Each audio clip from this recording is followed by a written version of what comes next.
Salut mes chers zéros, j'espère que vous allez bien. On va faire une vidéo qui va être très courte. C'est juste un truc que je voulais vous donner parce que je me suis rendu compte que je l'utilisais beaucoup d'une façon spontanée parce qu'un jour je l'ai appris, je me rappelle plus comment, et que si je savais pas utiliser ce truc-là, je serais souvent embarrassé. Alors, ce truc il est assez simple, c'est comment quand on a des objets qui sont hiérarchisés, comme on les a là en haut, comment par exemple cet objet-là, si je le bouge, tous ses enfants bougent avec lui. Cet objet est dans un nul, et si je bouge ce nul, tous les objets bougent. Mais moi, si je veux juste bouger cet objet, le nul ou cet objet-là, sans que les enfants bougent, il y a une possibilité, puisque le système de hiérarchie là au-dessus, il est fait pour que justement, quand des éléments qui sont dans un groupe, on va appeler ça, dans la hiérarchie de groupe, quand on bouge le parent, les enfants bougent avec. Mais il y a une possibilité pour que les enfants ne bougent pas avec. Donc vous sélectionnez votre objet, celui que vous voulez. Donc là, on va prendre le nul qui sert de groupe.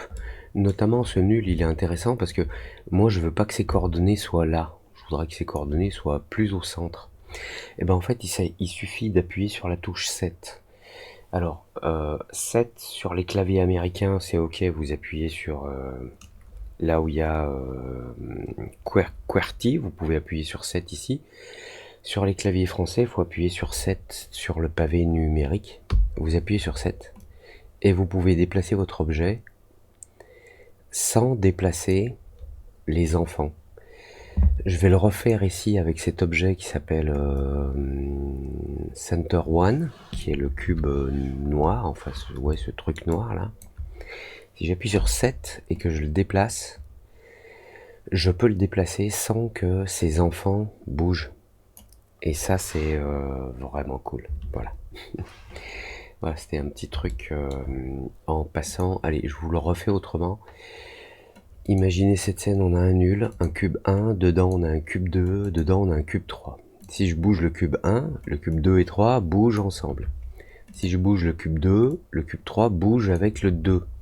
Mais si je prends le 2 et que j'appuie sur la touche 7 du pavé numérique, eh ben le cube 2 il bouge tout seul et il recalcule les positions de l'enfant cube 3 par rapport à lui-même, ce qui fait que cube 3 ne change pas de place. Voilà.